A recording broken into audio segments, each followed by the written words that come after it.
Ya, kita lihat di wilayah Indonesia pada umumnya, kita saat ini kan memang dikategorikan ada pengaruh namanya pengaruh La Nina. La Nina itu adalah pengaruh global di mana hampir di seluruh wilayah Indonesia itu identik dengan penambahan curah hujan, baik di wilayah Riau juga. Namun lebih banyak di wilayah-wilayah timur. Nah, namun kita tentu antisipasi juga karena di wilayah Riau ini musim penghujannya lebih awal daripada wilayah-wilayah lain. Nah, mungkin nanti sekitar bulan-bulan akhir-akhir Februari dan memasuki Maret itu adalah memasuki mulai transisi, artinya perpindahan dari musim hujan ke musim kemarau. Nah, saat-saat mulai bulan transisi, nah ini juga perlu kita waspadai terjadinya angin kencang, angin puting beliung, dan nanti mungkin juga pada saat-saat musim kemarau ya mungkin kekeringan ataupun kebakaran hutan. Gitu.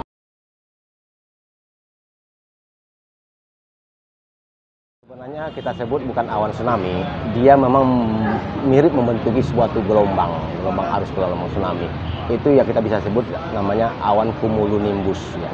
Nah, dia biasanya terjadi karena ada panasnya permukaan bumi, kemudian ada penguapan yang tinggi, kemudian di atas permukaan atau di atmosfer itu suhunya stabil.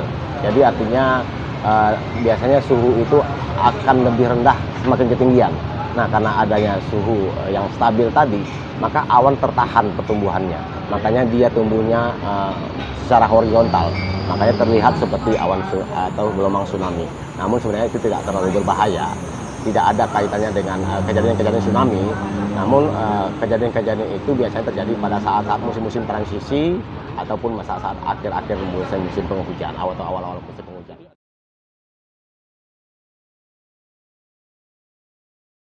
Ya, sebenarnya kalau melihat awan itu jangan terlalu panik ya.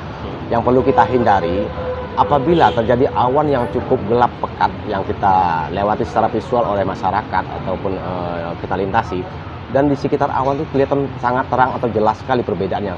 Nah, itu yang bisa antisipasi terjadinya angin puting beliung atau angin kencang yang terjadi secara sesaat atau mendadak. Nah, ada kemungkinan juga karena awan itu juga cukup tebal dan pekat, bisa juga terjadi hujan yang cukup deras dan secara tiba-tiba.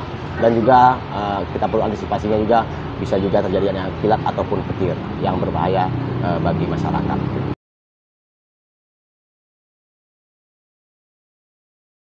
Sebenarnya hujan badai itu kita lihat itu adalah pengaruh awan cumulonimbus tadi. Dia sifatnya sangat lokal, sangat kecil lah ya. Bukan mungkin radiusnya antara 1 kilo sampai 5 kilo. Berbeda dengan badai-badai yang cukup besar yang terjadi biasanya di laut, kita sebut namanya taifun ataupun badai tropis. Itu lingkupnya cukup besar sekali, namun di wilayah Indonesia itu sangat jarang.